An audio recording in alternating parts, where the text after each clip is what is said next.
Good afternoon and welcome to the 2024 CEPR or Barclays-CEPR Monetary Policy Forum. I'm Christian Keller, Head of Economics at Barclays, and I'm very excited about today. I think we have a fantastic lineup. We have a fantastic audience, many familiar faces in the room. And this is a third forum we do. We did one in 2020, in 2022, and we certainly want to make this a tradition. But admittedly, I've been recently becoming a bit wary when I look at the circumstances that have been coming along with our monetary policy fora. And I wonder whether there's something about it that seems to cause dramatic events. Now, the first forum, for those who remember, was in 2020, in February 2020. And Isabel Schnabel had just become member of the board of the ECB. And she was giving her first international policy speech, actually, at the Monetary Policy Forum that we organized. And when we organize these things, we do them 6-9 months in advance. We have no idea at the time what will happen. And at that time, when we planned it, no one had talked about an emerging coronavirus from China spreading. By the time, of course, on the 27th of February, when it happened, people were already wary to touch hands or shake hands. And it turned out to be actually the very last in-person event we did, and the rest is history. Just days after our event, a lot of Europe went into lockdown, and I think for 2 years or so we didn't have any event in person. Now, the second Monetary Policy Forum took place on the 27th September 2022. Look in the room here. I think those who are in markets, they may remember that day. It was the Tuesday after, on a Thursday, the UK government at the time had decided to announce, maybe I call it a somewhat experimental mini-budget. And by the time on Tuesday, I think it's fair to say that the UK bond market was in a proper rout. There was a bit of a panic. And many people actually thought our participant from the Bank of England, Chief Economist Hugh Pill, would find an excuse not to come. But he did. He gave a brilliant talk. I think in the next few days, the Bank of England, if I recall correctly, very skillfully intervened in the market. And in the months after, somewhat the mini-budget crisis resolved itself and it abided. So, this time, we thought everything was lined up to be perfect. Inflation was coming down everywhere. And, the Fed, I think everyone had resigned to, had to stay higher for longer for a bit, but the ECB, and increasingly likely the Bank of England, looked clearly to start the easing cycle in June. What happened on Wednesday? We get a significant inflation surprise in the UK. We get deprived of the idea that we get a Bank of England cut in June. Markets were hurt, but that's not all. The British Prime Minister on the day decided to sabotage the Monetary Policy Forum by declaring an early election to the surprise of everyone on the 4th of July. Now, those who know the particular rules of a British election campaign know that there is a special clause, rule, that the moment the election is declared, it greatly constrains the ability of civil servants to communicate, and that indeed was happened. On Tuesday, we had still talked to Catherine Mann, MPC member of the Bank of England, who was supposed to be with us today. On the Thursday evening, she had to inform us that she could not be with us. And there is a policy. There's nothing one can do about it. So all I'm saying, given the history, beware when you get the next invitation for the Monetary Policy Forum. I hope it's not a pandemic, maybe a little bond market crisis, or at least maybe an early election. But somehow we managed to time these events in a very particular way. But now to today's event. I'm very thrilled not to only have top policymakers from the ECB and the Fed, but also to have them both in person in the room. I think this is a first, and that makes me very happy. And we have, in addition, an outstanding academic with us who has been very relevant, actually, in her work for central banks as well as for markets for quite some time. So let me extend a very warm welcome to our speakers, who've taken the time today to come here also in the spirit of an open dialogue of central banks with the financial market, but also with the public. And I think that's a great thing. And so let me go through very quickly. We have Klaas Knot, President of the Central Bank of the Netherlands, and also a member of the ECB Governing Council. We have Neel Kashkari, President of the Federal Reserve Bank of Minneapolis, and participant of the FOMC. I think I have to say a special thank you. You traveled the furthest way. So you made this possible that we are all here in person together. And then, of course, the academic I mentioned, Lucrezia Reichlin.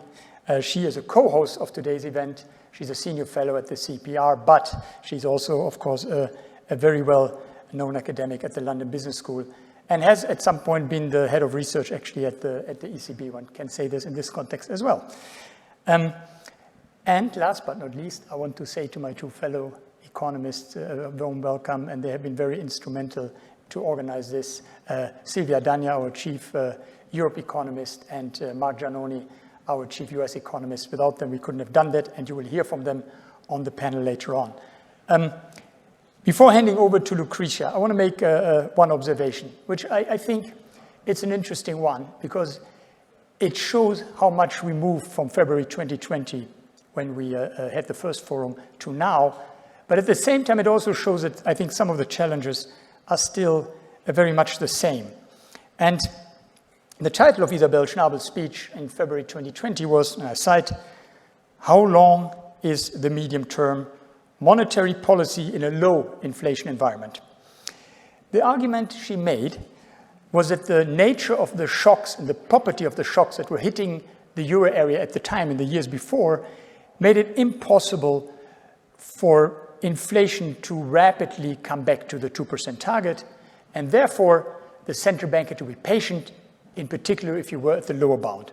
And I think, roughly speaking, that was probably fair for the Fed at the time as well, in a less extreme way, but we are all in a low inflation environment, and the question was rather, how does one get sustainably up to 2%? Now, she had obviously no clue what the pandemic would bring, the kind of supply shocks, etc., and what the war of Russia on Ukraine would bring. And obviously today, we're in a very, very different situation. We are no longer at the lower bound, I think that's fair to say. And we are trying to approach the 2% inflation target actually from above and no longer from below. So that is obviously very different. Now, I think a theme of the speech that still resonates today is something she said about, or she called a shock-dependent monetary policy. And the speech actually went in lengths to go through the various supply and demand shocks and the lags they created and why that complicated monetary policy. And I think the shocks today may be quite different. I think maybe we talk about them later during the panel. But at the same time, I think the concept that we are in a shock-driven economy, shock-dependent policies, that still seems to be quite relevant today. And let me close, therefore, with the first sentence from the speech, because it was, by the same reason, the very first sentence a policymaker had made at our monetary policy forum, and that was, "We are currently living through times of tremendous challenges for the conduct of monetary policy." That was in February 2020. We're now in May 2024, and I leave it to our speakers today to say whether it is as challenging or it has become a lot easier right now. And with that, I hand over to Lucrezia Reichlin. Thank you very much.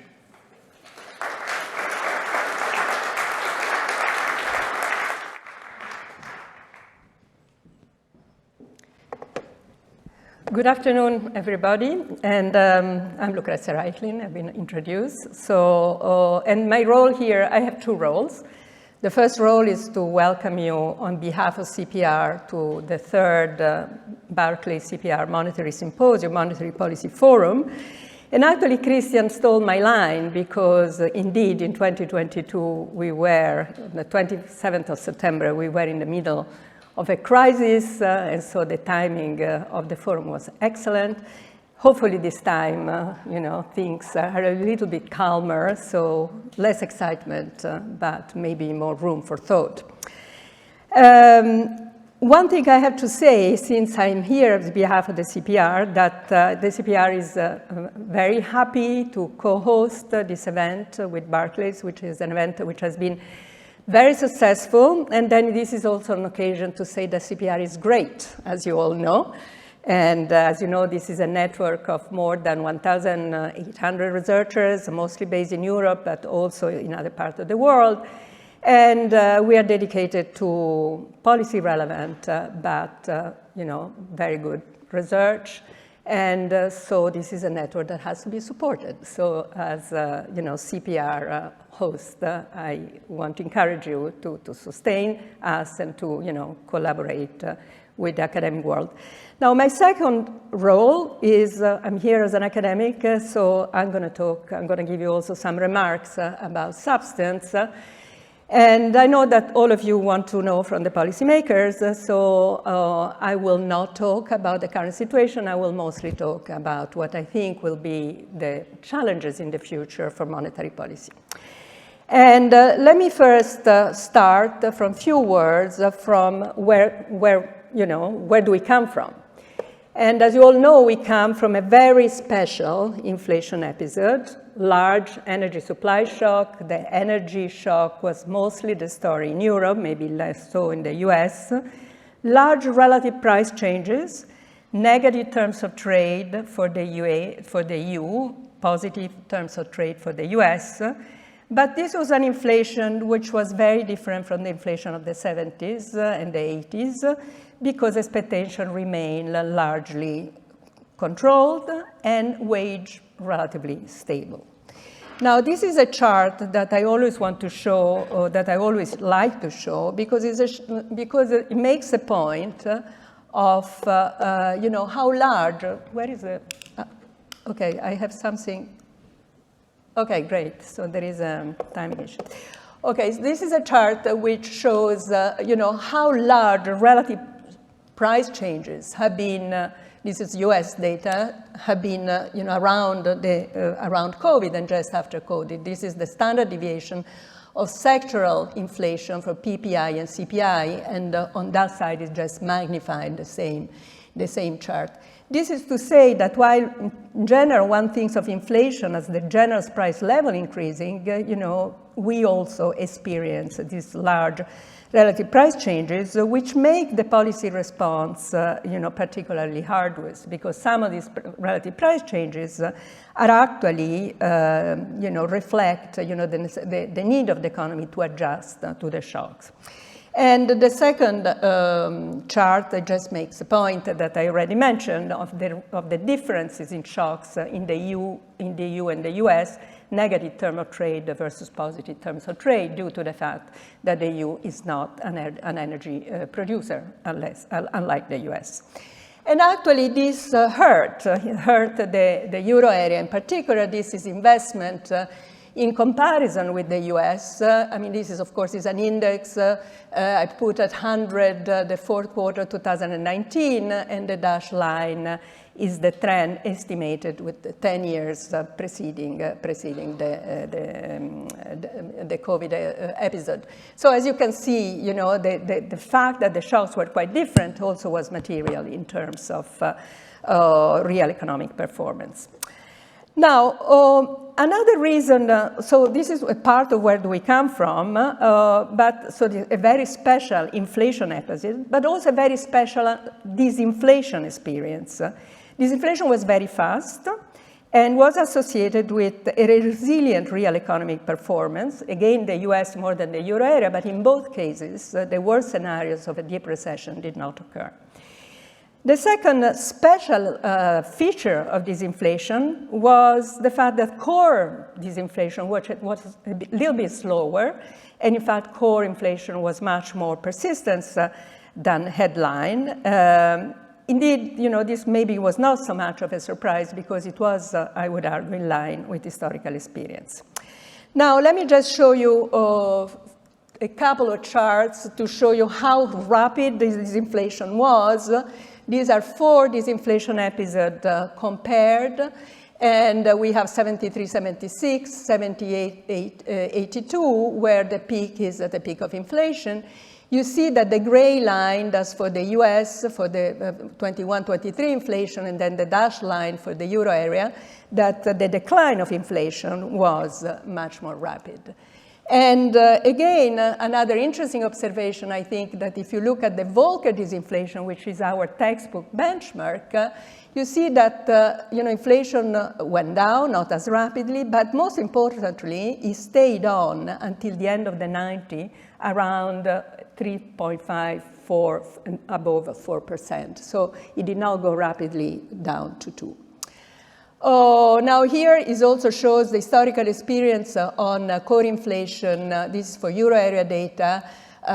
In response to an oil price shock, on historical data, we see that inflation headline reacts much earlier than core inflation. Core inflation reacts with a lag, and is quite persistent. So the persistence that we see today is really quite in line with what we have seen in the past.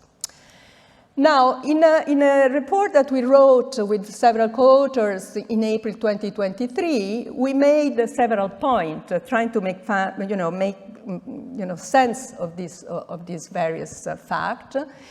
We claim that this was really a good market story rather than the labor market story, so it was not characterized by a disanchored inflation expectation, a second round effect due to wages, but rather by the response to oil shocks, different heterogeneous response across sectors, and persistence created by input-output mechanism and the lag response of services with respect to manufacturing. Services that is affected by energy with a lag being an indirect user of energy.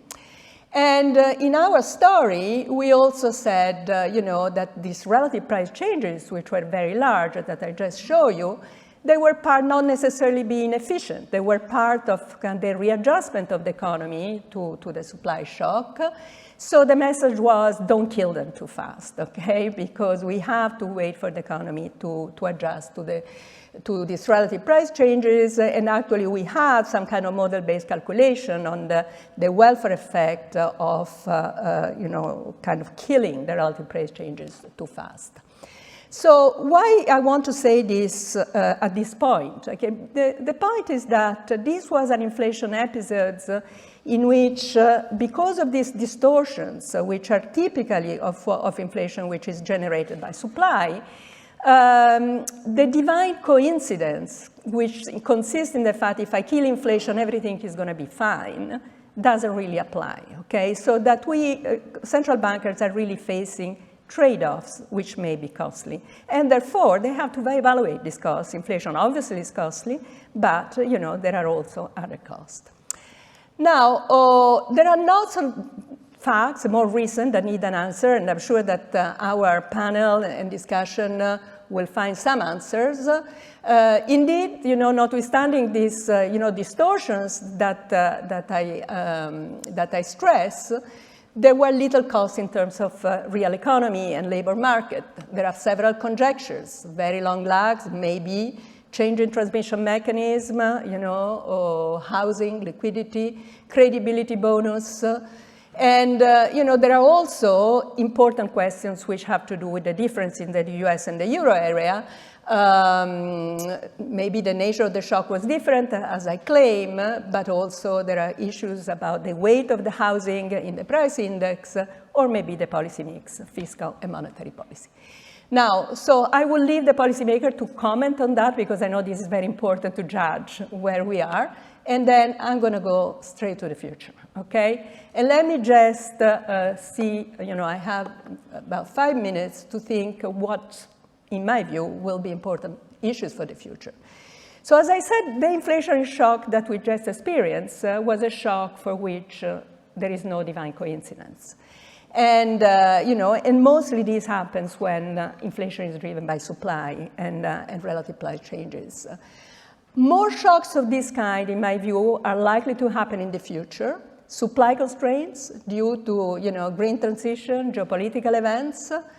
More cases of no divine coincidence, I will argue. Therefore, costly trade-off. And so I think that one of the issues that central banks will have to be confronted, especially now that there will be a new wave of strategy reviews, is try to evaluate this cost in a framework that can be explained. So not a list of excuses for delaying the inflation response or for being patient, but a framework to evaluate the cost.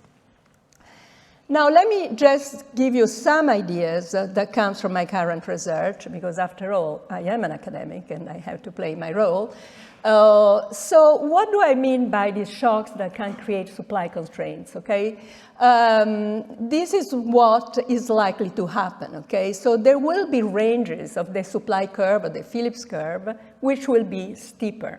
And with supply moving to the left, it is likely that the demand curve will find itself in the steeper part of the curve, which implies, first of all, that demand changes will have an effect on higher inflation volatility than if they were in the flatter part of the curve, and also that trade-offs there will be costly trade-off. Now, if you apply this kind of reasoning to the green transition, I was actually asked by the BIS recently to think about this problem. We are in the middle of the energy transition. We have disinvested a lot in fossil fuels. We are investing, fortunately, in green technology, but not enough to be resilient. Therefore, this kind of shortage type of situations, the green transition and the policies that also limit the use of fossil fuels in various sectors may have, may be exactly examples of this occasional, occasional economy to be in the steep part of the curve. So what happens in this case, okay? So here I am just doing a very simple exercise comparing a full employment policy, which you see in the blue, with an inflation targeting, pure inflation targeting, not inflation targeting, Mervyn King would call it, dash red line. And so what you see is that under full employment, we have a recession because they tighten it in excess of dirty goods drives down productivity because of misallocation. So there will be a sharp rise in inflation. But under inflation target, there is a sharp decline in employment at a deep recession. And also this, which dampens relative price changes needed for reallocation. So the transition towards a green economy is likely to be characterized by temporary inflationary pressures associated with the rebalancing of production out of dirty production process and towards clean ones.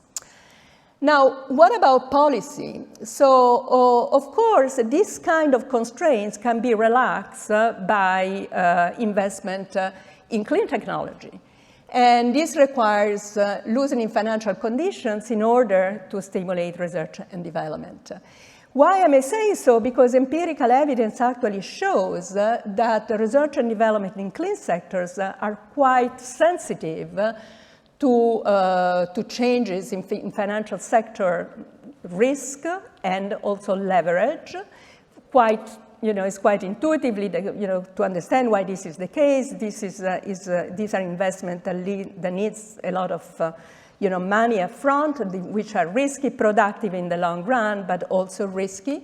And so to the extent that monetary policy affect these financial conditions, again, we can have, another type of trade-off, of costly trade-off. Let me just give you, just one of these charts that I had prepared.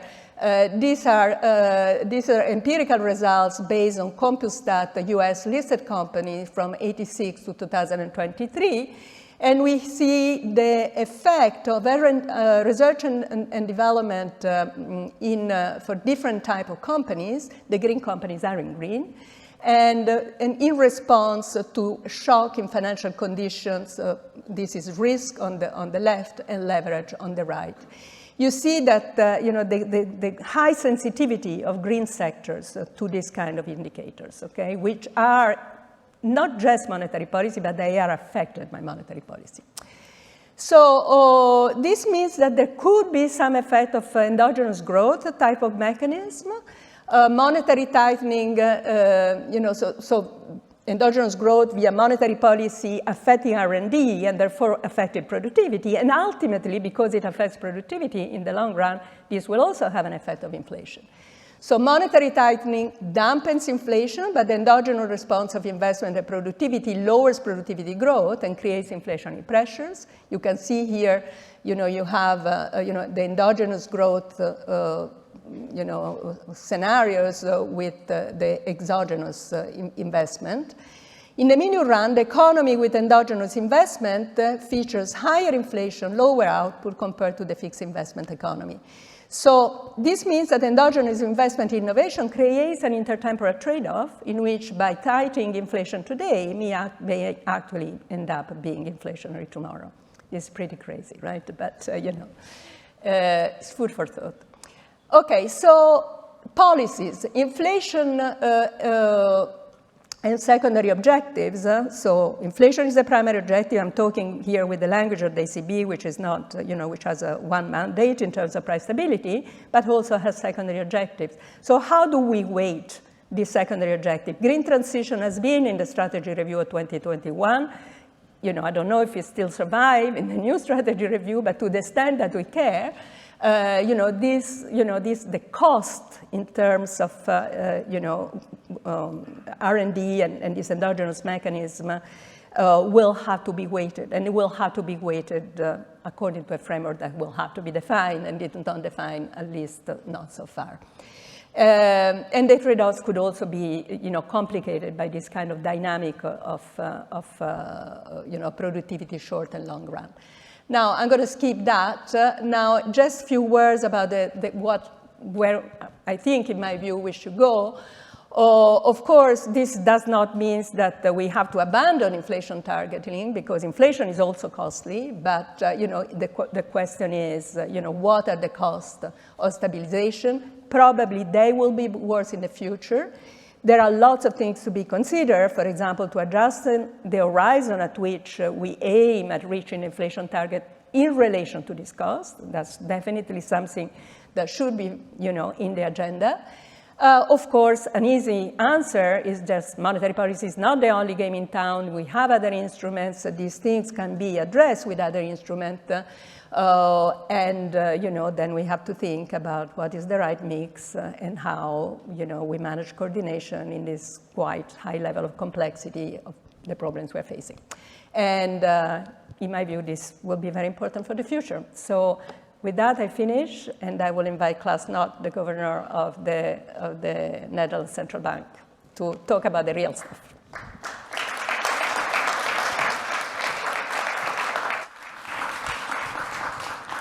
Wait.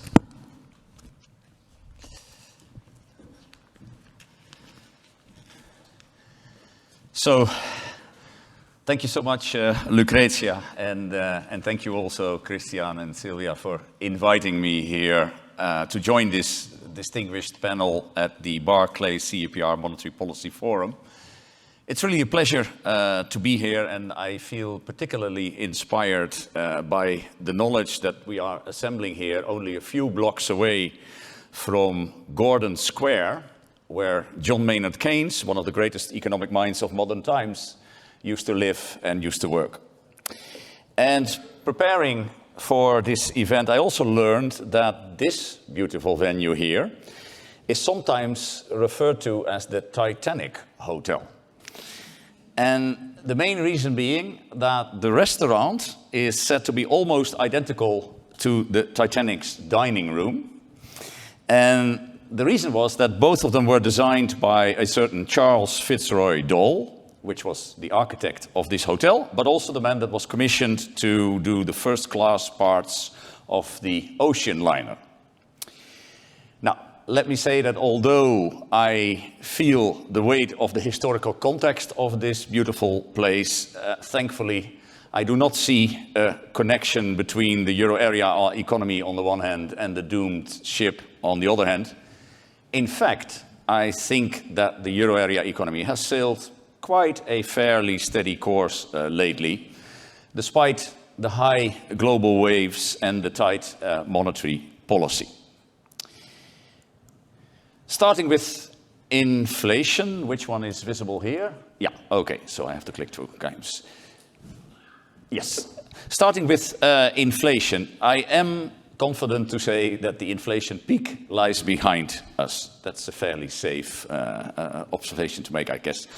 So chart 1 on the left shows the evolution of euro area headline inflation as decomposed into its main component since 2019.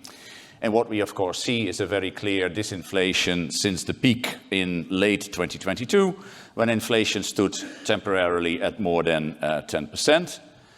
This largely reflects the unwinding of earlier energy and food price spikes, as well as the easing of some of the pandemic-related supply-side bottlenecks.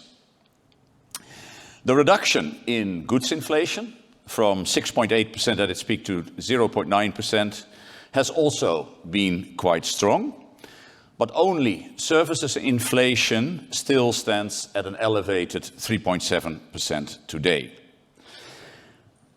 The next phase of disinflation, however, is likely to be more volatile because the large swings in energy prices last year, together with the staggered reversal of fiscal support measures, they will have an impact on this year's inflation readings via fairly predictable base effects. Chart 2, which is next to chart 1, provides a more structural decomposition of inflation, which is based on an own piece of internal DNB research. We use a set of models to decompose inflation developments, but this one particularly focuses on capturing the supply side constraints. And what you see here is that while the model supports the notion that supply side shocks were dominant drivers of the rise in euro area inflation, it still attributes more than 1/3 of the inflation dynamics to demand shocks. For the disinflation period, the decline in demand is particularly important because this contribution of demand shock has now narrowed to less than 1/5 relative to the peak. So monetary policy, which of course in models like this is captured predominantly through demand effects, monetary policy has thus supported the disinflationary process in the euro area. But I will go on by arguing that the reaction of monetary policy has also been important in the face of these supply side shocks. Even though monetary policy has much less effects on supply bottlenecks or on food and energy prices itself, the public is particularly sensitive to these salient aspects. And as a result, an extended period of above target inflation and possible second round effects create the risk that high inflation will become entrenched and that at some point inflation expectations will drift away from the target. So a timely return of inflation to target is therefore crucial, and that is why it is important for monetary policy to react forcefully to underline its commitment to price stability. Taking a step back, many have argued that the ECB was actually too late in hiking rates. Now, while I, with the benefit of hindsight, understand where that interpretation is coming from, I would like to make here 3 points in defense of the Governing Council's response. First, it is important to not only reduce the monetary stance to the policy interest rates only. The Governing Council adjusted its forward guidance long before, and it tapered its bond purchases under the APP as early as December 2021. Secondly, it is also important to note that the energy shocks were a direct consequence of Russia's brutal and unjustifiable invasion of Ukraine. As such, these shocks were not only unprecedented, but with a war on the European borders, the uncertainty went far beyond energy prices only. And in this situation, my colleagues and myself on the Governing Council, we were quite wary to choke off the economy in light of the possible contractionary effects of the ongoing war. And finally, third and finally, even if we had initially somewhat fallen behind the curve, the eventual response has been quite forceful and united, thus underlying the Governing Council's committed to its 2% inflation target over the medium term.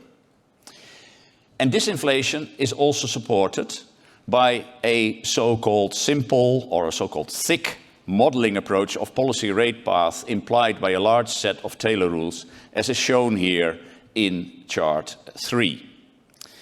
Clearly, the ECB's policy rate implied by these simple reaction functions lifts off later, but it catches up quite soon.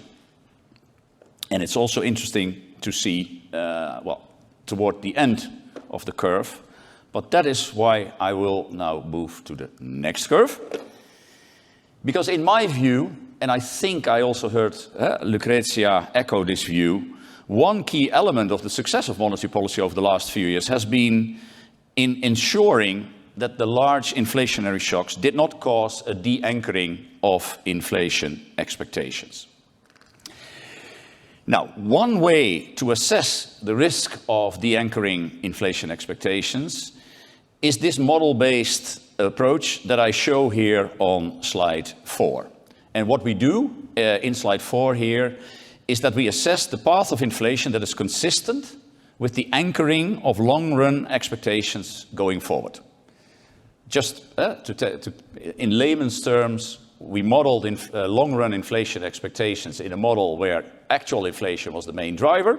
We then superimposed 2% inflation expectations as being fully anchored, and then we backed out the path for actual inflation that was consistent with that continued anchoring. And we did that at 2 periods in time, as you can see, in September 2023, and most recently, the latest vintage of data we have on our projections in March 2024. And what the chart then sort of compares is this inflation path that is consistent with long-run anchoring of inflation expectations at 2%, with the green dots, which were the projections that were available for future inflation at that time. Suggesting, of course, that when there is a gap between the two, that maybe there is still a disanchoring risk available. Now, as you can see on the left-hand side, at the September 2023 Governing Council meeting, where in the previous slide I just showed that actually policy rates were already above the thick rule policy simulation implied by the Taylor modeling, nonetheless, you can also see there that the projected path of inflation depicted by the green dots, i.e. our projections, was slightly above the anchoring compatible path of inflation, which was the blue dashed line. Therefore, further policy tightening was justified, as this clearly still posed an upward risk to inflation. This was a risk management inflation action. Now, the right-hand scale shows the same analysis conducted in the March 2024 Governing Council meeting. And as you can now see, the latest projected path of inflation is consistent with anchoring long-run inflation expectations. So it seems that our policy of running a fairly tight ship has paid off.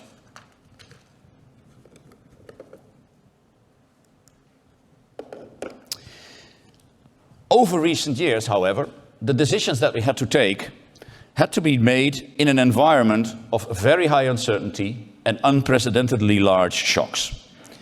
We knew that the icebergs were looming in the dark, but it was hard to predict where they were coming from. And this uncertainty not only included the inflation outlook and the balance of risks, but it was also related to the transmission of the extraordinary tightening of monetary policy. That was one of the reasons why the Governing Council opted to take a data-dependent approach, and underlying this approach are 3 criteria. First, the inflation outlook in light of the incoming data. Second, the dynamics of underlying inflation, based on indicators which remove some of the high-frequency movements in inflation. And third, evidence on the strength of transmission of monetary policy. And this focus on incoming data was particularly important because making projections in an environment of high uncertainty is inherently difficult. And not surprisingly then, the forecast errors of the Eurosystem staff, as well as those of other institutions, I would add, have been quite sizable. You can see this in chart 5, which shows the inflation forecast errors from the Eurosystem staff projections since 2021. Yet, what is more important than the forecast errors themselves is, of course, understanding the underlying cause of these errors. And as you can see in chart 5, the largest part of these forecast errors can be explained by assumptions about energy prices and their direct and indirect effects on inflation, indicated by the yellow and the red bars. And this is, of course, not surprising, given the large shocks to energy prices that we observed within this sample. Other non-energy related errors also played an important role in the latter part of the sample.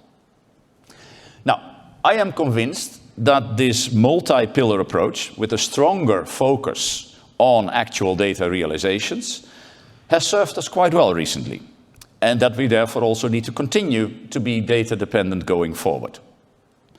At the same time, as the decline in forecast errors in chart 5 shows, there are also reasons to regain some confidence in our projections. And this, together with the fact that a lot of the relevant and comprehensive data, such as that on wages, on productivity growth, and on profit margins, are only published at a quarterly basis, that suggests to me that the projection round meetings of the Governing Council will be the key meetings for deciding our monetary policy stance.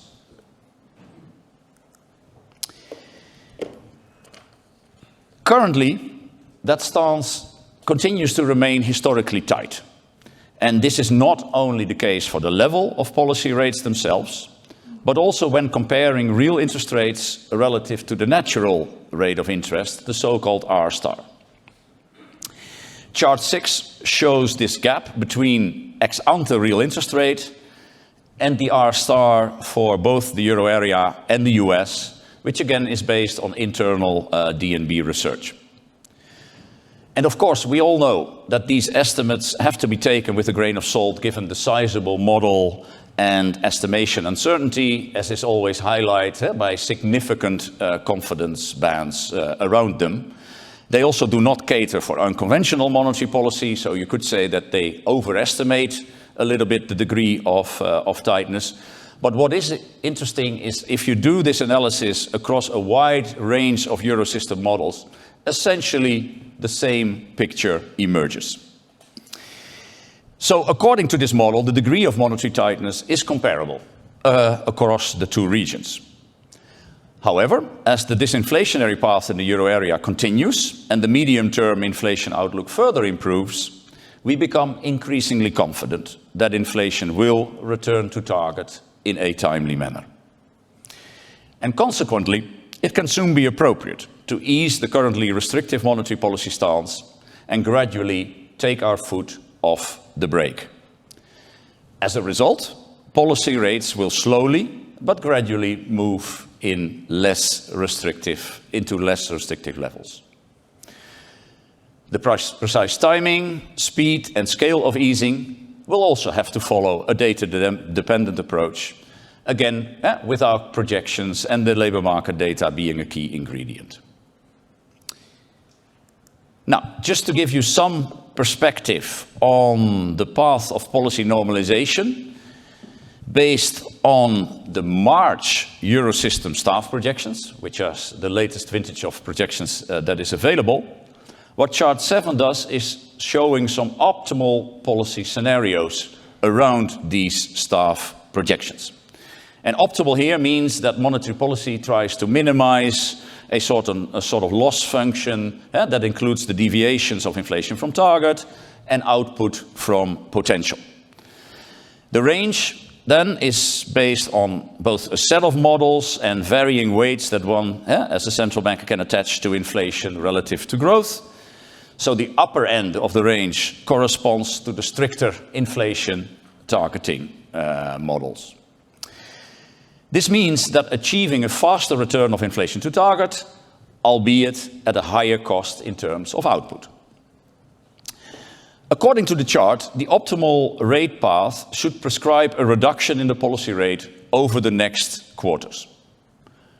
Looking at the horizon until the end of the year, based on the March projections, optimal policy would have been broadly in line with 3 to 4 rate cuts, similar to the market pricing that was incorporated at that time into these projections.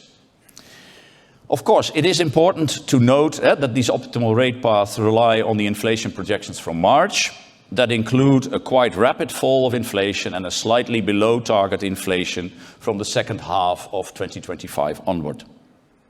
This reflects, among others, a moderation of wage growth, a recovery in productivity growth, and firms' profit margins that absorb the higher unit labor costs.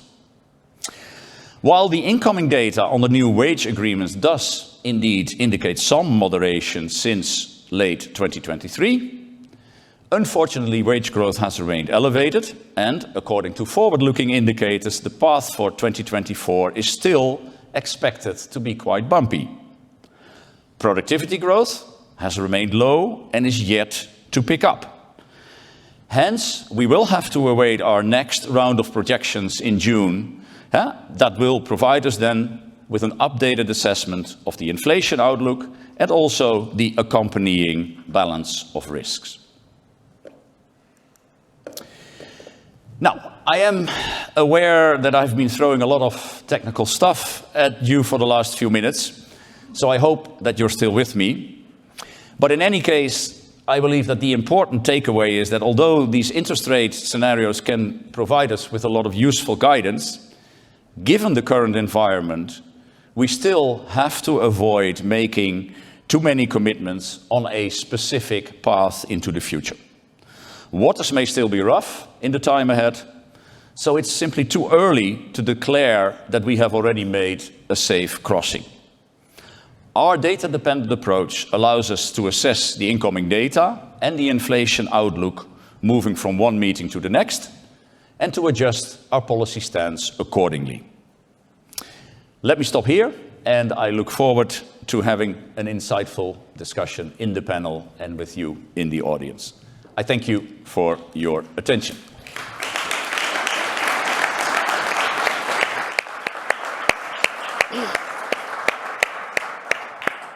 Thank you very much, President Knot. Thank you also, Professor Reichlin. I think there was some similarity, but I can also already detect, I think, some room for debate. And of course, this so far was the European view. And I said earlier that we are particularly proud to have in the room with us also someone from the other side of the Atlantic to look at it from the angle of an economy that is performing quite differently than Europe. And thereby, without further ado, President Kashkari, please. Thank you.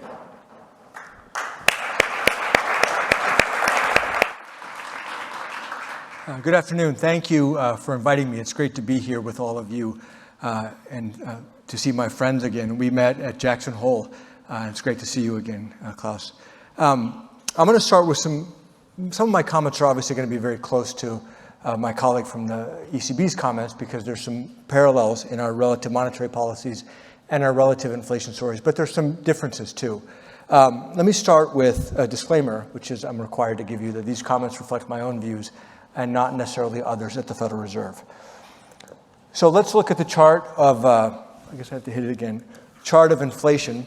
Looks very similar. If you look on the chart on the left, you see 12-month headline and core inflation in the United States. We were very surprised by the high inflation on the way up, but then we were very surprised on the rapid disinflation on the way down last year.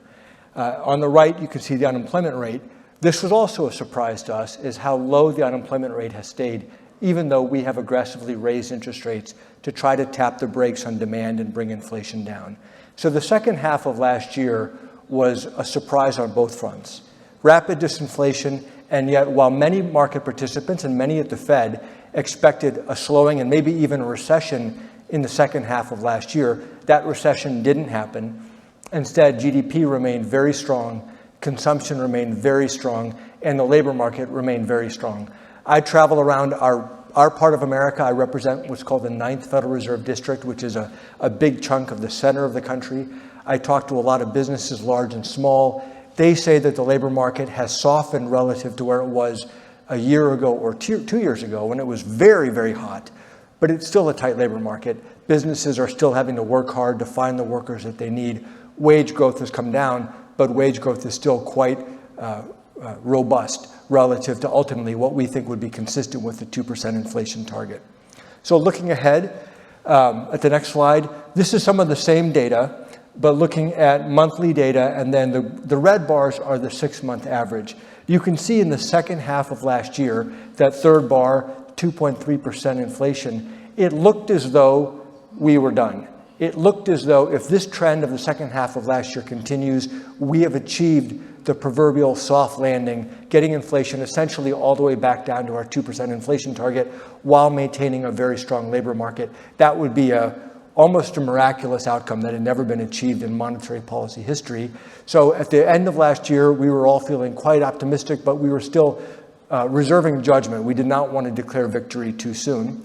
And then, of course, the beginning of this year so far, you can see that core inflation has ticked back up to around a 3% level. And that has us now scratching our heads a little bit to understand, is the disinflationary process still on track? Is it just slowed down and this is just a bump? Or is it stalled out? Are we essentially landing softly, but at around a 3% inflation level instead of all the way back down to our 2% inflation level? If you look ahead at this is the federal funds rate path.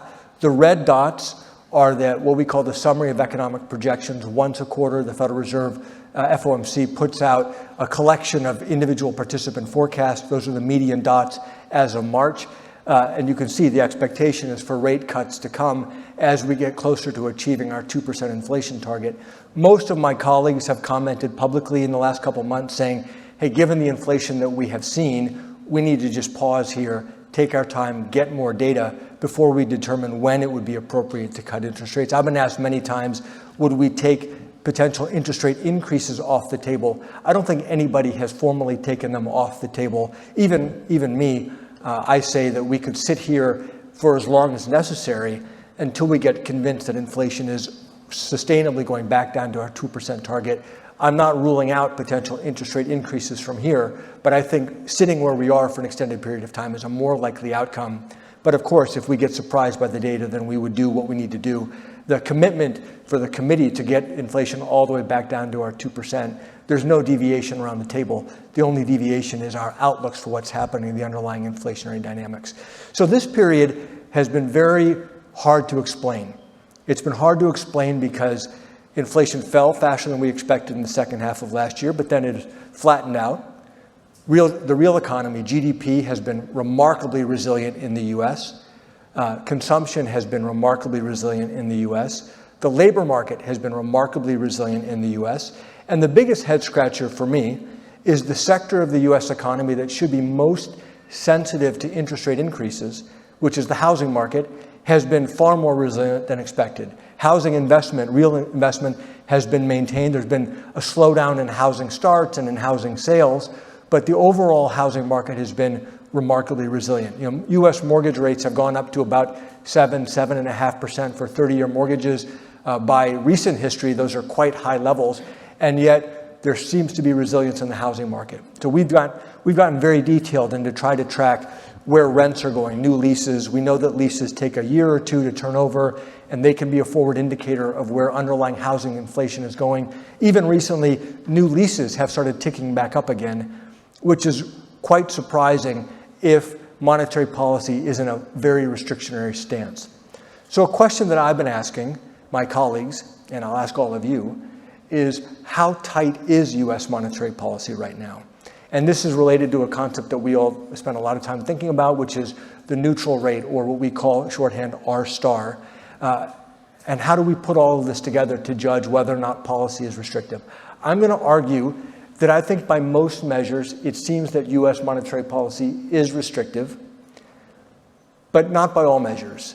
And I'm open to the possibility that the short-run neutral rate, or the neutral rate may have gone up at least temporarily. Now, big picture, long-term, we think these neutral rates are set by broader macroeconomic factors such as demographics and productivity growth. We know the demographic trends in the US. We're an aging society, as is much of the Western world. So that probably hasn't changed. Maybe productivity has gone up temporarily. It's hard to imagine that AI is already having an imprint, a sustainable imprint in the economy. So my best guess is once we get through these transitionary dynamics of the reopening of the economy, we're going to end up in a neutral rate that looks something like the prior neutral rate before the pandemic. But could it be that in this reopening economy, for some reason, the neutral rate has temporarily gone up? Let's have a look at that. So how do I assess the overall stance on monetary policy? We have, as I calculated, we have 4 distinct but related policy tools. We have the federal funds rate, we have the path of the federal funds rate, we have the balance sheet and the path of the balance sheet. Forward guidance is a very powerful policy tool. All of those go together to affecting long rates. So while the central banks move the short rate, overnight rate up and down, short rates are not what actually determine investment activity. It's long rates that determine, and we believe long real rates. So if you put all that together, these are long real rates, the 10-year tips. Right before the pandemic, you could see, if you can see there's the light gray line there, that's the brief recession in the US. Right before the pandemic, the 10-year tips was at about 0, which at that moment I judge as roughly a neutral overall stance of policy. Then the pandemic hit, the Federal Reserve expanded its balance sheet, we cut the federal funds rate to 0, and we drove the 10-year tips to about minus 100 basis points. So that, in my judgment, that represents the stimulus that monetary policy was applying to the economy, minus 100 basis points at the 10-year level.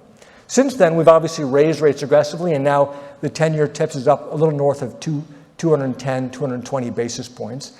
So if you believe me that before the pandemic, 0 represented neutral, we're now at a plus 200 level, 210, 220. That would suggest policy is certainly in a contractionary stance. Okay, so far so good. Now let's look relative to history. Another way I try to get a sense of how tight is policy is the yield curve. In the US, there's a lot of attention given to inverted yield curves. Inverted yield curves in the US have been a pretty good predictor of recessions. Setting aside its usefulness as a recession forecaster, I think it gives us some indication of where policy is relative to neutral, because the long end of the curve is not only set by the central bank. The long end of the curve is also embedded in that are market participants' own expectations of where neutral is. So if the short rate is higher than the long rate, one could say, okay, that is a proxy for that we're in a contractionary policy stance. Or to say it another way, if the neutral rate has gone up, you would expect the long end of the curve to have gone up, and therefore we would have to go even higher on the front end to achieve an inverted yield curve. So you can see the various inversions. Those are the blue lines. The point of this chart is to say the yield curve by most measures is quite inverted today relative to history, and it's been inverted for a while. So that also would suggest that, hey, policy probably is in a contractionary stance. But the head scratcher is look at the real economy. Consumption has been remarkably resilient throughout this period. I said earlier, housing has been remarkably resilient throughout this period. The labor market has been remarkably resilient. Where is the imprint of this tight monetary policy on the real economy? That's where it is harder to see. And then finally, this is an expectation of where inflation is likely headed using blue chip forecasts. Right now, the expectations are that inflation is going to trend sideways for the foreseeable future. We need to get inflation all the way back down to our 2% inflation target. We're all committed to doing so. But given how much uncertainty there is, in my mind, about how contractionary policy is and what the underlying trend for inflation is, that tells me that it's best for us to sit here for as long as necessary until we get clarity on that fundamental question. The good news is the labor market, the other side of our dual mandate, is very strong. So if the underlying economy is strong, the labor market is strong, we have the luxury of taking our time to assess how much downward pressure we are putting on demand. So with that, I look forward to our discussion. Thank you.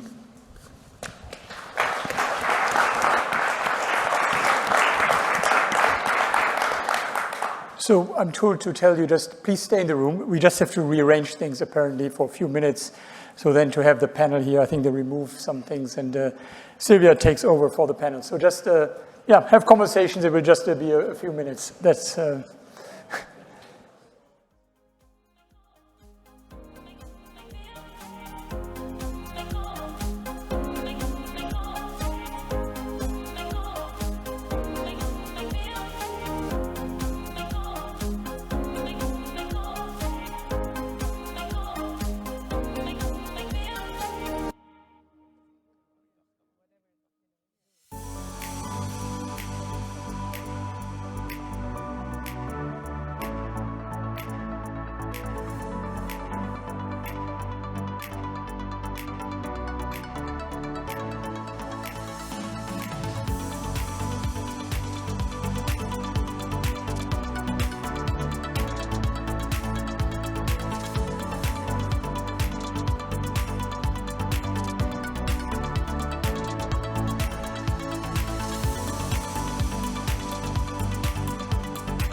Good afternoon, Professor Reichlin, President Kashkari, President Knot. Thank you very much for your introductory remarks, which were so excellent that I wonder what are we going to discuss now in the panel. So I'm Silvia Ardagna, as Christian Keller introduced me. I head the European Economics Research at Barclays. And in this panel, I'm also joined by my colleague Mark Giannoni, who head the US economy. Now, in your remarks, you highlighted with great clarity and depth what are the short-term, the medium-term issues, both for economic activity, for inflation, for the challenges of monetary policy in the future. So let me start maybe with the landing zone. Landing zone in terms of growth and in terms of inflation. And let's, you sort of like spoke about your base cases, President Kashkari and President Knot. Let's start perhaps a bit with the tail risks. So a year ago, as you all said, given the size and given the speed and the synchronicity of the tightness in monetary policy, we were all entertaining the possibility that the price to pay to bring back inflation to 2% was going to be an economic recession with some increase in unemployment. And we are very happy that that obviously did not materialize. But on the other hand, inflation, particularly in the US, is not yet close to target. So let me start with you, President Kashkari. And my question is, given the extent of the monetary tightening, you have been very positive on the outlook of the US economy, but can we be confident that the transmission of monetary policy is at peak and there is absolutely no risk of a hard landing? And if so, why is that? Well, I certainly would never say there's no risk of a hard landing. But I ask this question of businesses that I talk to a lot. I say, do you see evidence that there's a lot of tightening that's built up that is yet to be felt? Most businesses say to me, no, they don't see evidence of that. Now, one place, of course, could be the housing market, because if you look at the gap between what new mortgage rates are and the average mortgage rates that Americans are paying, there's a big gap there, because many, many Americans refinanced their mortgages at very low rates during the pandemic. So that's one source of lag, but that's not new to the US economy. 30-year mortgages have been around for a long time in the US economy. So why would this tightening cycle have longer lags than most? It's hard for me to understand that. It seems like that's just a feature. So I don't want to rule it out that there still could be economic costs to come. We certainly hope not, but we also know we have to get inflation all the way back down. Great. President Knot, what do you think about it for the euro area? Is there still a risk of a hard landing, or you're pretty confident that we are off the hook?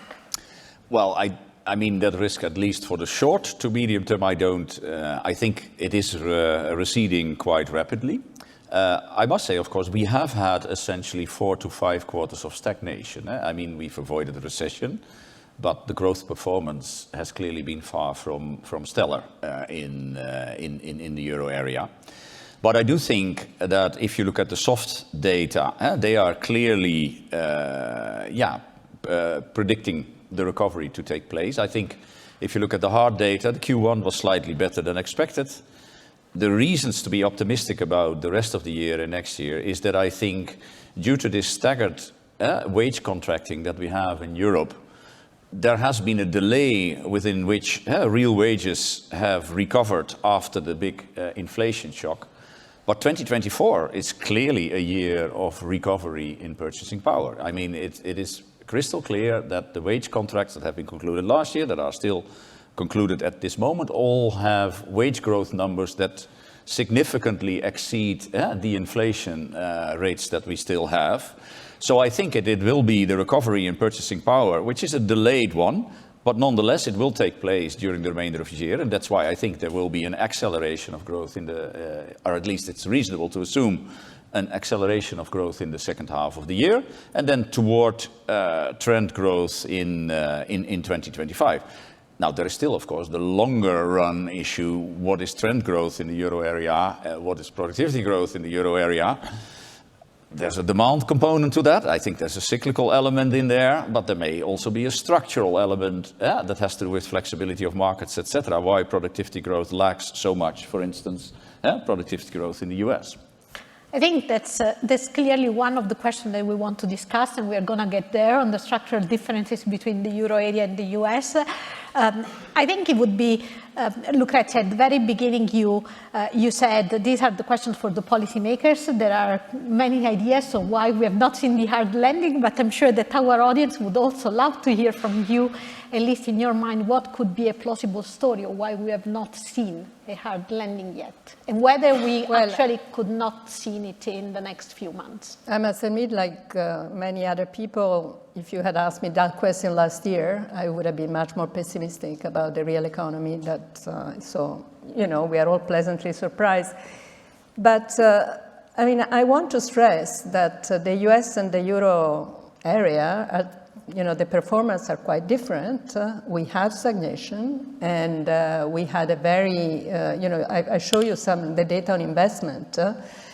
So I think that if I am allowed to think a little bit out of the box, I would say, are we really sure that such tough stance, monetary and fiscal in our case, you know, that's the difference also with the US, is not really also having some long-term non-neutral effect. And this was one of the themes of my provocatory remarks, because, you know, monetary, in central banking, people think that, you know, monetary policy tends not to have such long-term effect. But are we so sure? Okay, aren't we penalizing investment? Aren't we penalizing, you know, investment in particular in some key sectors of our economy, which are very sensitive to financial conditions? So to me, this would be like a big question to ask. And then about the lags, I think I find this quite intriguing. I just came from a conference at the Atlanta Fed where John Campbell has some interesting remarks on the nature of the housing market to explain, the transmission in the US. There is also some intriguing results from the ECB talking about the effect of, ample liquidity in maybe delaying some effect, but I find this harder to believe, but definitely something to research. At least for what is worth, we are also painting a much more positive scenario now for the second half of the year, maybe a little bit less positive than the ECB does. And I would say clearly, the pickup in growth rate that we expect in second half of the year is certainly also linked to some monetary easing. But it's also true that we are all hoping in the consumption to rebound in the euro area, but so far the hard data does not seem to suggest much of that. At least in Q1, for where we have the split, it has been more investment or net trade rather than really a big consumption boom. But over to Mark for the first round of questions, and where do we see the risk on the US? So first on looking back, 2023, I think it made a lot of sense to expect a slowing in the economy as the Fed was on track to raise rates by, over 500 basis points. We did see in 22 some slowing the housing market, but that, as you mentioned before, that was only temporary. Then it got strong again. I think for us, last year we saw increasingly resilience in the U.S. economy, especially in the second half of last year when that was driven mostly by the consumer, we think, right? So consumer still benefits from a pretty good financial situation overall. Household net worth is still quite strong. And importantly, we think that the household benefits very much from a very robust labor market, which month after month generates over 200,000 jobs. I mean, last month was 175,000, but roughly 200,000 jobs. And with that, generating a lot of income. And with each of these added income, you generate consumption. Households spend about 97% of their disposable income every month. And so that keeps consumption going and keeps the economy going. So we think this has been the main source of momentum in the economy. So looking ahead, we think we are still going to have some momentum coming from that. We see some deceleration on the consumption side. Obviously, there are some cracks coming up every now and then, like on the delinquency rates, for instance, on credit card or auto loan. But overall, the consumer is still in very good shape. So I wouldn't exclude, as President Kashkari said, I don't think we can ever exclude a recession or a sharp downturn. But the fundamentals still seem pretty strong to prevent a downturn. But what you described is something that I call, I saw some evidence of this a couple of years ago, that it seemed like, just like you said, the labor market was strong, people were earning money, they were spending money, and in a sense, the flywheel is self-perpetuating. What I call that is a high-pressure equilibrium, but it's a high-pressure equilibrium that's not consistent with 2% inflation. Right. And that means it's up to the Federal Reserve to then bring that equilibrium back down to a level that's consistent with 2% inflation. Because many people were looking very carefully at what we call excess savings that was accumulated during the pandemic. When would that get spent down? Once it's spent down, consumers will return to normal. There's some measures that's been spent down for many people, but consumption is remaining robust. The savings rate is still lower than it was prior to the pandemic. And so it looks like that equilibrium can continue for the foreseeable future. I think that's one of the difference between Europe and the US, right? That's exactly a point that was still on my mind. If you look at the financial health of the European consumer, only 40%, we estimate, of the involuntary savings that they accumulated during the pandemic have been spent. So that's the reason why I'm optimistic that recovery in purchasing power will also mean recovery in consumption. There's absolutely no need to restore any sort of savings deficit. And while I would be careful not to use the words high-pressure economy for the euro area, the labor market in the euro area has also held up well, right? I mean, unemployment is still at its record low, so we have not had meaningful damage to the labor market, and that combined makes me optimistic that indeed the money will be spent.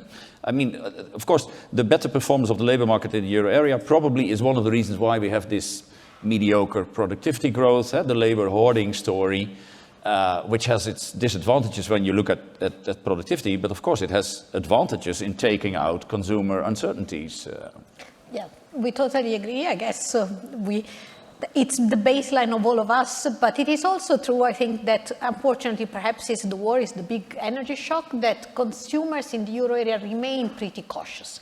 Confidence has improved, but not that much, and that this increase in real wages has happened in some countries, not in others, and I guess as you suggest, going forward, that is the base case that we all expect. In terms of investment, I think Lucrezia was pointing out the tightness in financing conditions, and perhaps we can jump there and discuss a little bit what the monetary policy outlook for the near term is. In general, you have shown from your slide, President Knot, that when you look at the decompositions of inflation, there is almost no more positive contribution from the demand side, right? And what is left seems to be particularly driven by supply. You also shown that the real interest rate gap is above zero, and you seems to have, you and also your colleague on the Governing Council have hinted various times, right, that the first rate high cut from the ECB could be quite imminent. Now, I found it very interesting what you said in your presentation, also related to the fact that some data are released only quarterly, and so forecast meeting becomes very important for decision. I guess the question in the mind of everybody here is there is a difference between decision and action, right? When you make a decision based on a forecast, say June, right? And then you know that between June and July, you have a very limited amount of data that might be released.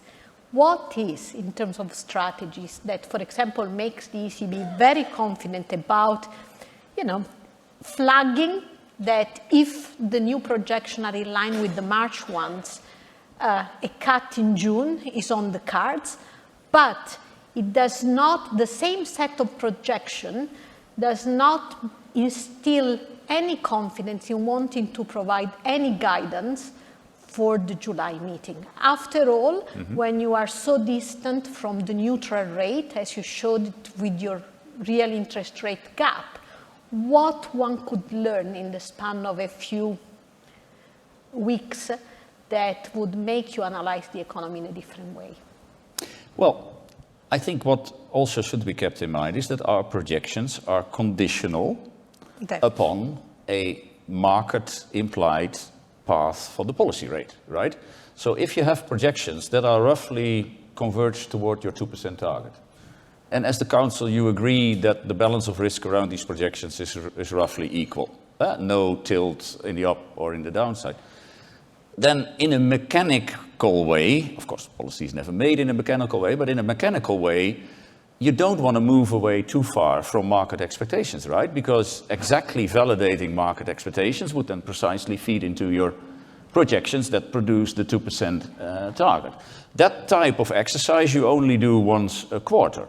Of course, if there are significant deviations in your projection from your inflation target, then you could also at the beginning of a quarter say, well, maybe we need to do 50 basis points and we do 25 today, but implicitly we stand ready to do 25 also at an interim meeting. So data dependence and meeting by meeting means that all meetings are open and all meetings are in principle in play.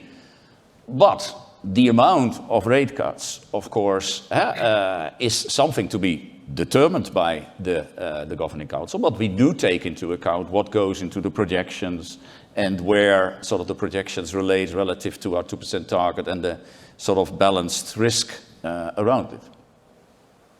President Kashkari, the situation for the Fed seems completely opposite. You were actually hinting to the fact that policy is restrictive, but you would not rule out a rate hike, and that there might be a set of circumstances that maybe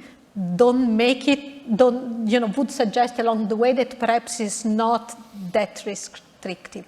Now, I think our question for us is if you can elaborate a little bit more on what criteria you might consider or you have in your mind to basically decide whether policy is sufficiently restrictive or not, what it is that would make you comfortable to say we have to remain on hold for a longer period of time, whether considering the scenario in which you might have to increase policy rates further to bring inflation to target. I mean, let me just, if I wasn't clear, I think the odds of us raising rates are quite low, but I don't want to take anything off the table. Much more likely we would sit where we are. So we have as you all know, the Fed has officially a dual mandate, stable prices and maximum employment. If the labor market remains quite strong and inflation essentially moves sideways, then I could see us sitting here for an indefinite period of time until we get convinced that disinflation is in fact on hand and their just lags are longer than we had appreciated. But in that time, we might also conclude, hey, policy is actually not restrictive enough.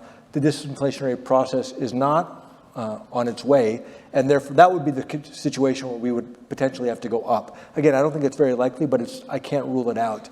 I think the more difficult scenario is if inflation moves sideways and we start seeing some real weakness in the labor market, then we have to end up trading off the two sides of our dual mandate. We've said we would take a balanced approach in that case, but we've never defined exactly what a balanced approach means. I mean, I think the 19 participants in the FOMC would probably have 19 different interpretations of what that balanced approach means, and we'd have to look at the bulk of the data. One question, I was at a conference like this a few weeks ago in the US, and market participants would come up to me and say, why do you guys at the Fed keep saying financial conditions are tight? They're not tight. And I'm curious, meaning we think a 10-year US Treasury rate of 4.5% ballpark, all other credit and borrowing is priced off of that. You would say that should be tight financing conditions. But market participants are saying, no, the financial markets in the US are open. They're telling me those are not tight financial conditions. I'm curious, in the Eurozone, do you all feel like these are tight financial conditions for Eurozone borrowers? I mean, obviously, our guests can offer you also their perspective later.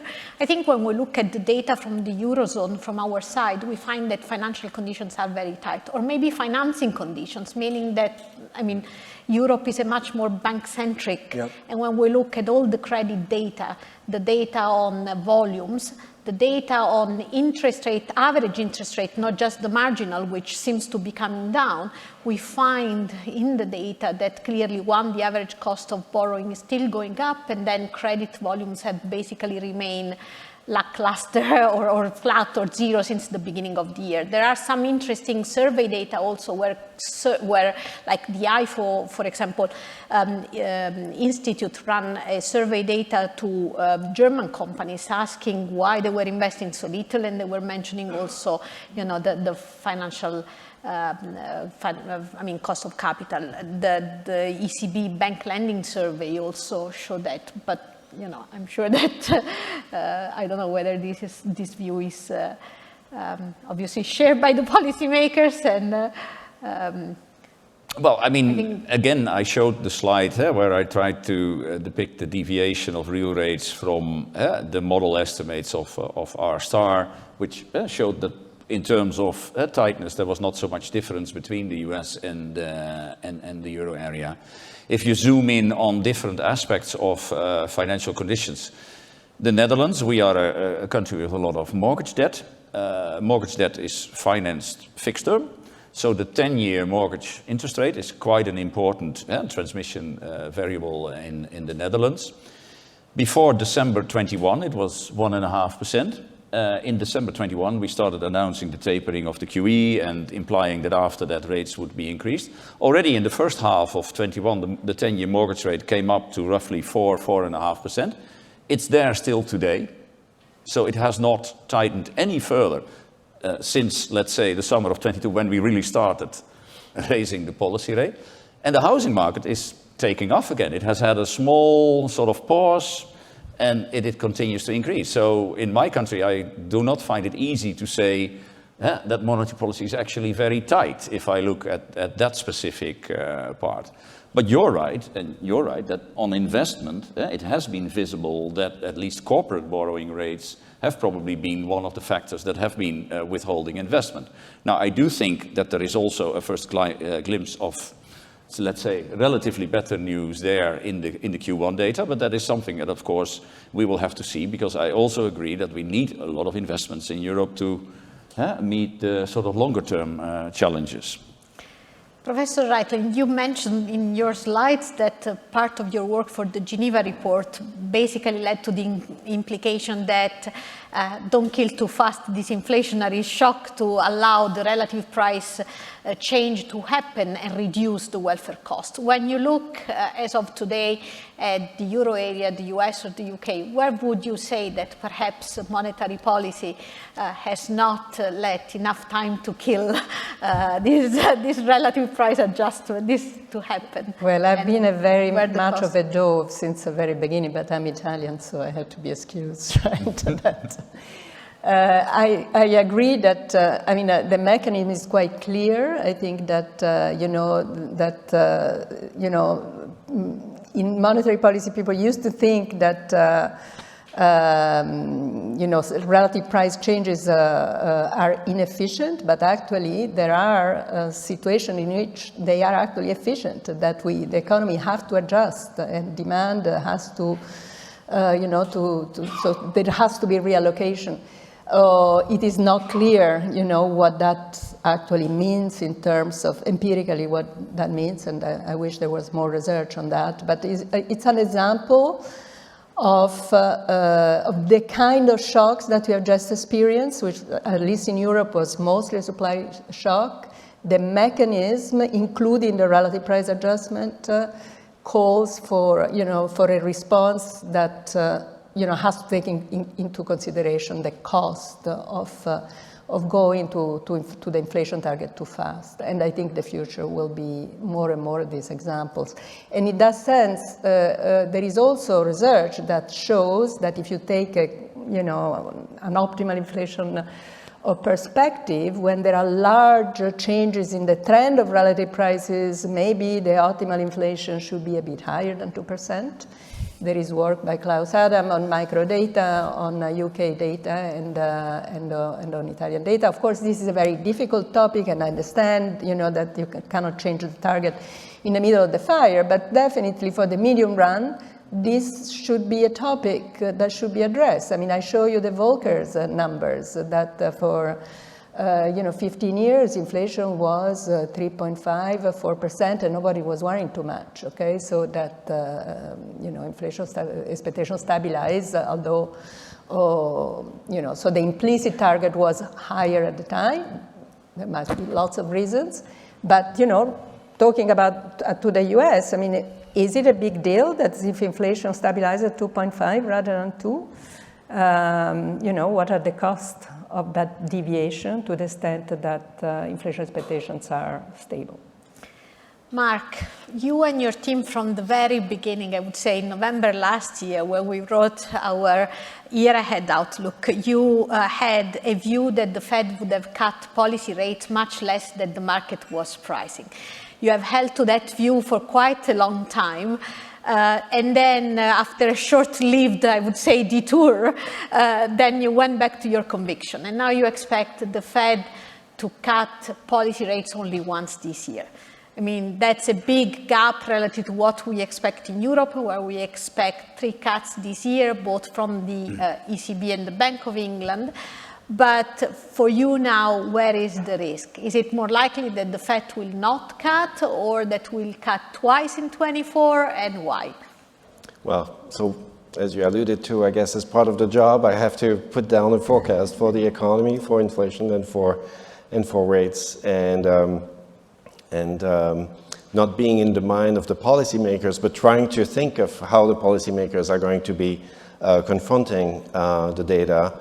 Given this resilience that we see in the inactivity and in the consumer in particular, still solid activity on the housing side as well, we think that it will be very difficult for the Fed to cut more than once this year. So our baseline, as you alluded to, is just one rate cut this year.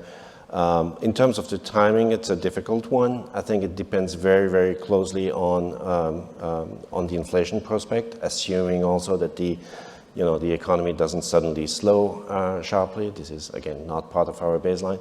But if inflation gradually comes down in the next couple of months, so we'll have like a May reading at around a 0.2 for rounding down to 0.2 for core PC inflation, rounding down also to 0.2 in June, and then around 0.2 in July and close to that in August, then we think that the Fed might be able to cut as early as September.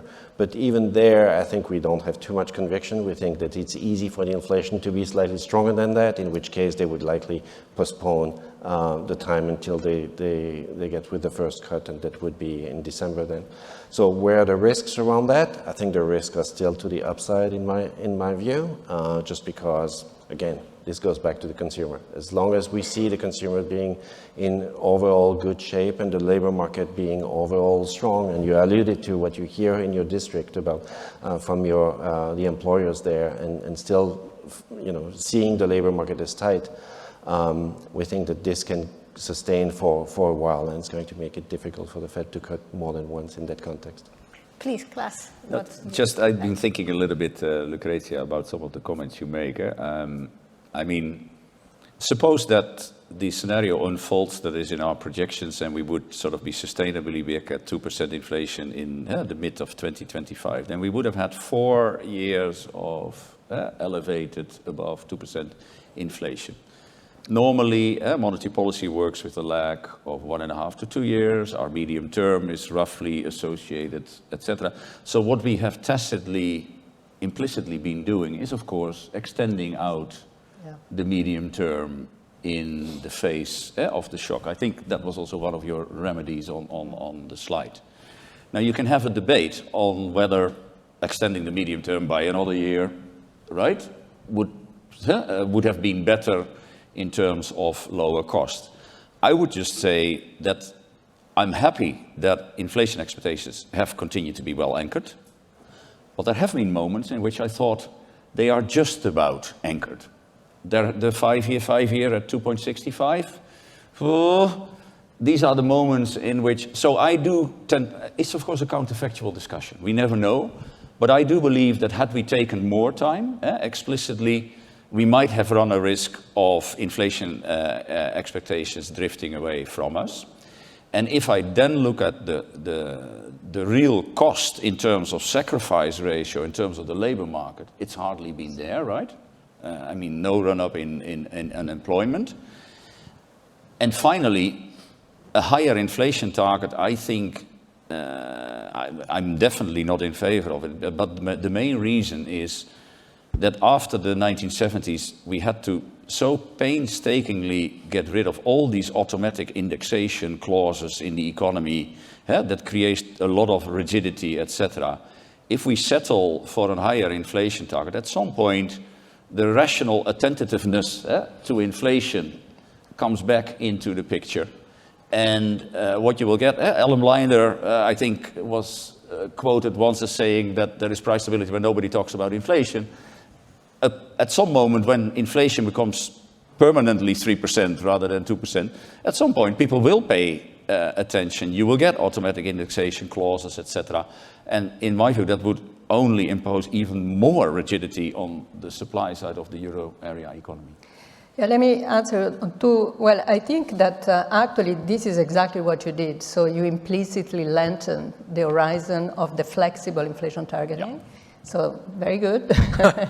And for the future, I think it would be good to see some, real concept and some, behind that idea, because I think it's a very powerful idea.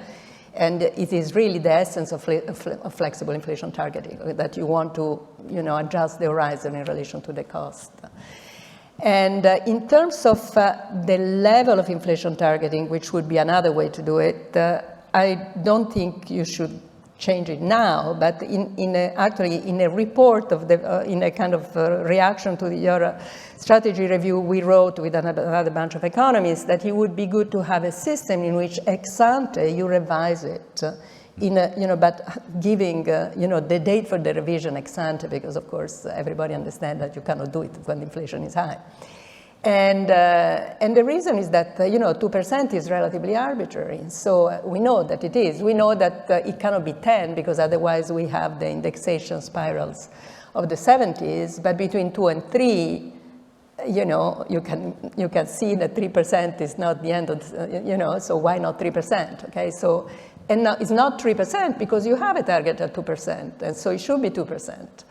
And you should adjust the horizon, that would be my recommendation. But, I think for the future, especially if you think that there will be other shocks of the kind that we have experienced, I think it would be good, to have some kind of concept for revision on a regular basis. Great. I think so far we have spoken a lot about interest rates, but we have not mentioned balance sheet policies. Those are also part of the picture. Yeah, so on that topic, I guess President Kashkari, the FOMC announced a change to the rundown of its balance sheet at the last meeting. Can you tell us a little bit of what's underlying that decision, how that relates to the policy stance, and maybe any insights about when do you expect this to end, or if any? Well, the Federal Reserve successfully shrunk its balance sheet after the great financial crisis. It grew very large, and then we went through a period of quantitative tightening. We did that successfully. We shrunk it a little bit too much because the demand for reserves continues to climb, and we weren't exactly sure. We were surveying banks about how many reserves that they would need to get to this ample regime that we are trying to operate under. And it turned out that demand for reserves was somewhat higher than what banks were reporting to us. So we were surprised. This is in the fall of 2019. We saw some volatility in funding markets, and then the Federal Reserve had to intervene to provide more reserves into the financial system, and then begin growing our balance sheet again through normal processes. So then we expanded it again during QE, and now we've been shrinking it. Now we've been shrinking it at twice the rate we shrank it last time. So it's been a very rapid runoff.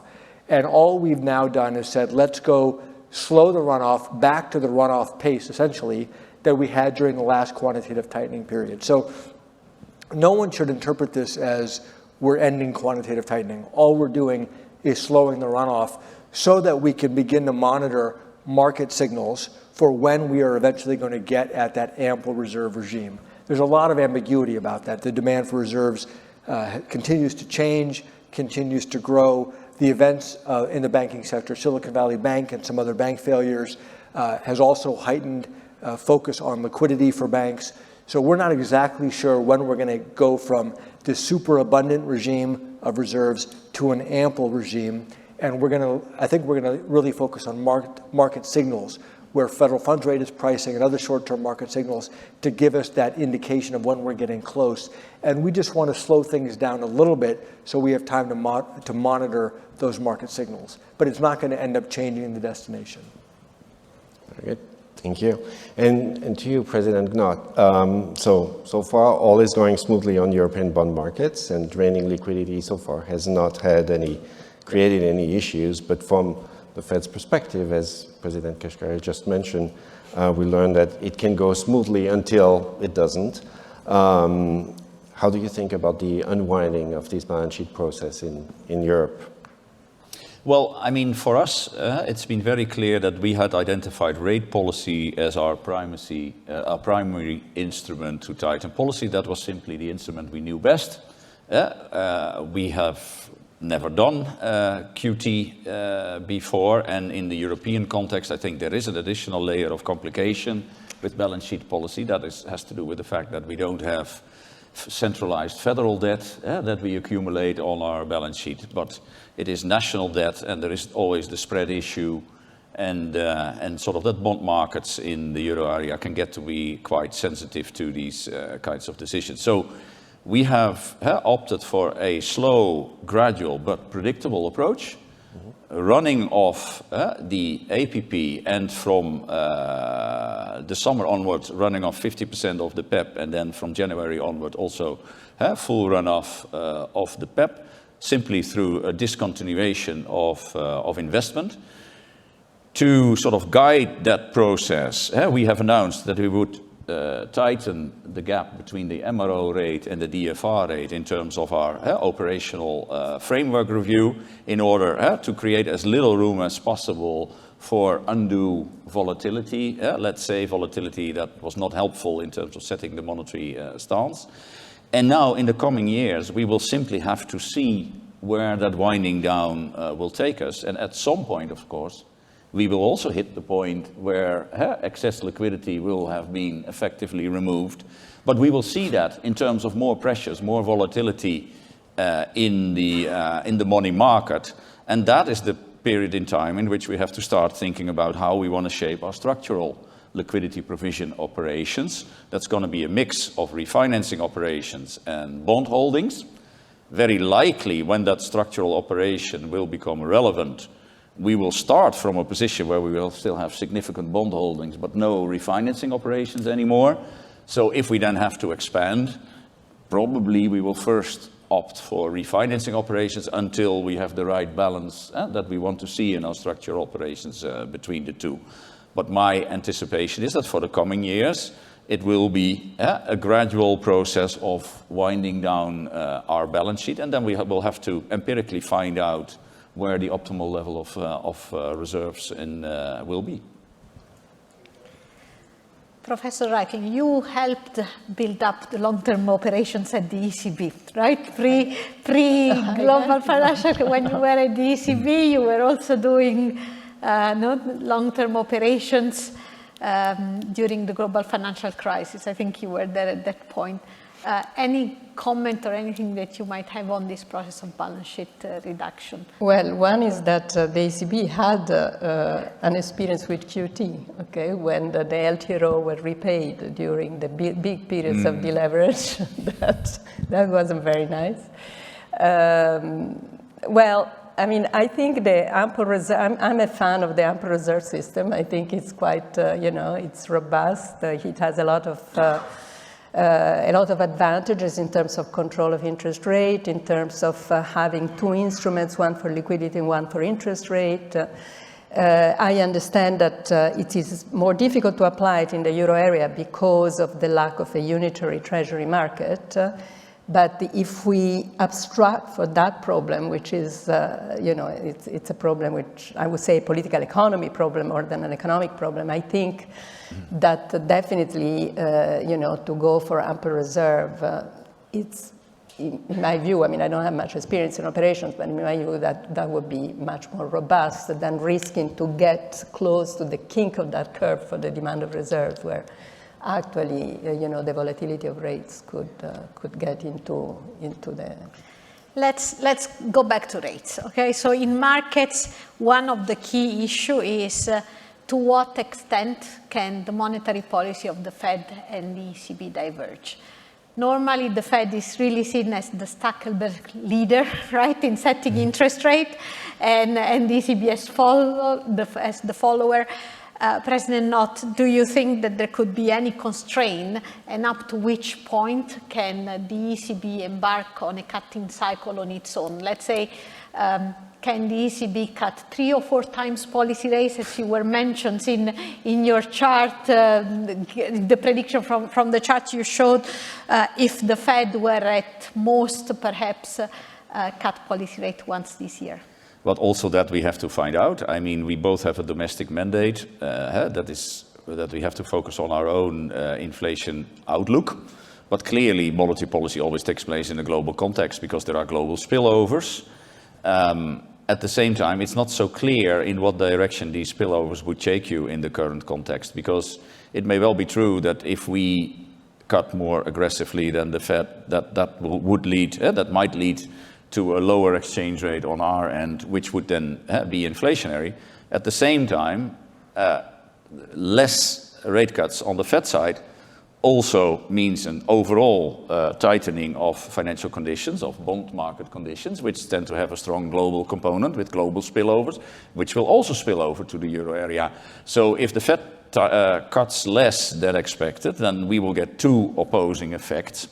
And we will simply have to observe which of the 2 effects actually is dominating in terms of our inflation outlook.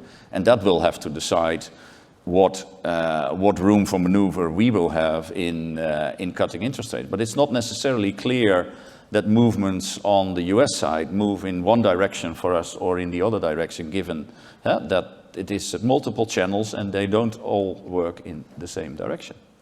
And President Kashkari, normally we never think about how the Fed can internalize policies from other central banks, right? We see it, as I said, as the leader.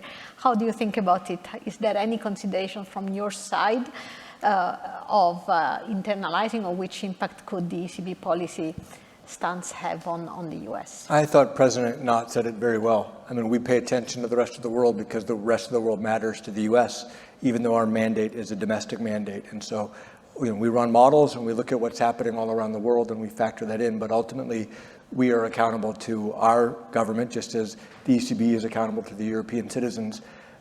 These deviations, they happen, and eventually the advanced economies tend to move kind of together over time, but they're deviations in the short run. So personally, I don't think it's a huge deal. I think we're all going to do what we need to do. Mark, can we do it?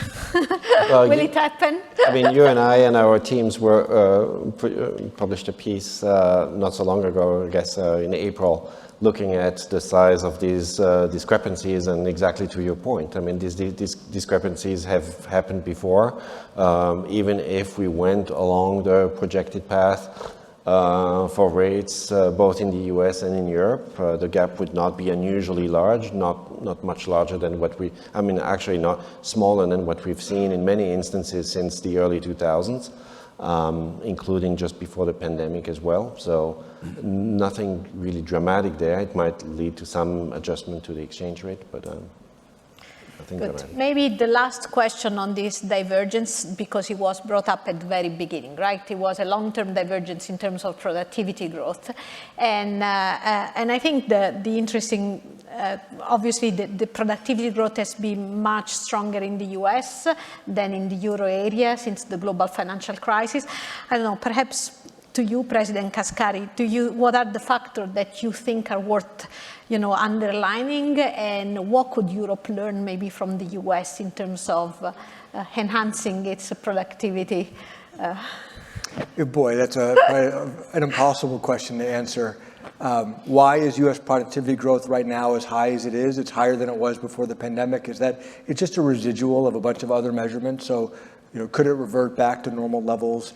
At this point, I think it's much too early to say that AI is showing up in the economy. The history of productivity developments and new technologies would say it's going to take a long time. If it shows up in the official statistics, it'll probably take a long time before that. So I don't know. I mean, economists point to flexibility in the U.S. labor market as one possible source.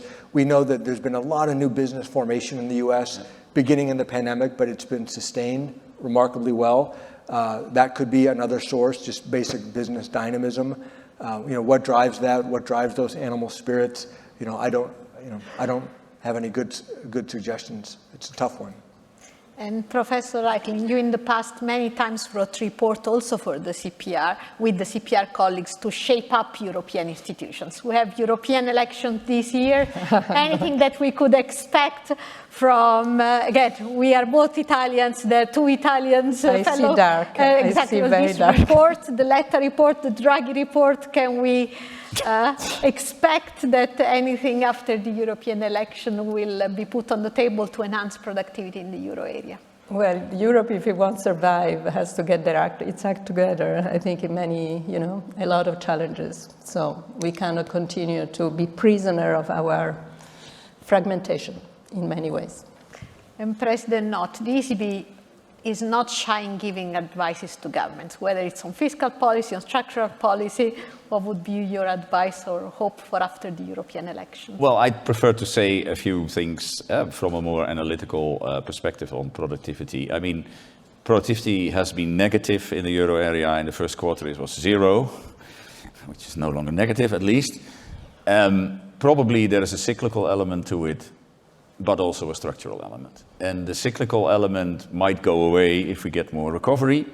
And maybe if we had the fiscal policy of the US with, much larger deficits, much more stimulus, the cyclical element in Europe would also have been smaller. But the second point that I've been making in this context, then when you think about the impact that fiscal policy has had on productivity growth, it's not only the size of the fiscal stimulus. I also think that the design of the measures during the pandemic, which in the US were basically focused at companies laying off workers, providing income support, and then in the recovery have the workers being rehired. Whereas in Europe, the support was paying the firms to keep the employers at the payroll, even if they were not productive at that moment. So what you're saying in terms of new startups, in terms of labor reallocation, which is massively taking place in the US, we have frozen in Europe the supply side of our economy because of the design features of the support that we gave. And I think it's an interesting research question, whether that differential nature of fiscal support is also one of the factors. The lack of dynamism we have had on the supply side. First, the freezing because of the pandemic support, then the labor hoarding during the, let's say, the quarters in which we had stagnation, etc. Whether also that lack of dynamism is a factor. And that is for us, I think, very difficult to mimic because the character of our labor market is fundamentally different. If we were to do a US-type experiment in Europe with massive layoffs and then the rehiring, elderly workers would probably not be rehired in Europe because we don't have a tradition that elderly workers will be rehired. In the US, you hire elderly workers as easily as younger workers. So I think it's that structural difference in the labor market that for me is also an important part of the puzzle, but there are no easy answers for it. But can I add one quick thing, which is, I agree with everything you said, but I remember the policy deliberations when the pandemic first hit, and there was a lot of admiration for the European system of keeping workers attached to their firms, and a lot of hand-wringing in the US that our system is so barbaric. I mean, that's a harsh word, but our system is so backwards relative to the enlightened European system. You know, fast forward 4 years, and now you're saying, well, maybe it wasn't as enlightened as it appeared 4 years ago. I'm not here to judge one way or the other, but it's just interesting how perspectives can change over time about the same very basic programs. I agree. I was thinking exactly the same, but I see we are already running out of time. Before giving space to our audience with the Q&A, I just want to ask you what I call a classic one. So it seems to me that broadly speaking, we are painting quite a good scenario. We, you know, a Goldilocks kind of like scenario where, you know, growth remains solid or will improve in the euro area, inflation is going down to target, whether faster or slower, but sort of speaking, a very positive outlook. I always think, what could we be missing, right? What keeps you at night? Obviously, it's a metaphoric question. I really hope you all sleep very well at night, but very quickly, maybe starting from you, President Knot. Geopolitical risks, I think, by far, and not just because of their monetary policy impact, by the way, but also because I mean, the Houthis will still be there 18 to 24 months from now. So the current running up in shipping costs, we really have to monitor whether that is truly a temporary effect or not. We have a war in Europe, which is, well, nowhere near the end. There are more autocrats that have sort of geopolitical ambitions. And all these, Europe will always be in the epicenter of the economic consequences of these geopolitical tensions, since we are so much dependent on international trade and the open rules-based system that we try to build after World War II. Professor Reichlin. Yeah, I would agree. And as a European, what I'm worrying about is that, you know, our system is not fit for purpose because of the fragmentation of fiscal policy, the political fragmentation. So that means a lot of responsibility for the only federal institution that we have, which is the ECB. So I think that we have survived the crisis of 2010, 2011, a big geopolitical crisis like this in the making. Maybe it will be a harsher test. President Kashkari. So in addition to geopolitics, one factor that we haven't talked about yet, which I don't think is a financial stability risk, but it's nonetheless a risk to the U.S. economy and presumably to the European economy, is commercial real estate. We expect there to be big losses in the commercial real estate sector. We think we've studied it very carefully, that most banks seem like they are well positioned to handle those losses. But my experience in the financial crisis of 2008 is usually there are surprises on where those losses end up, which balance sheets ultimately are exposed to those losses. And when those surprises reveal themselves, that's something else that I'm concerned about. So we're monitoring very carefully, but I also know that we're going to be surprised where some of those losses end up. Mark. I think we have a long list of things to worry about here, and I worry about all these two. I think I would just add to that maybe the prospect again of ending the year with an inflation that's slightly higher than what we anticipate and hope for, and then starting 2025 with a renewed set of inflationary pressures in the US in particular.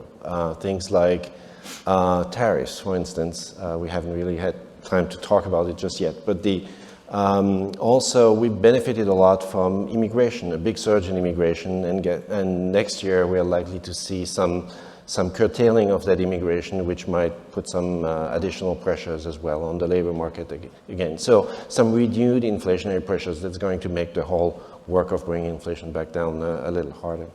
Thank you. And perhaps with that, with the high for longer, then financial stability concern could become more relevant. But let's go now to our audience and Q&A.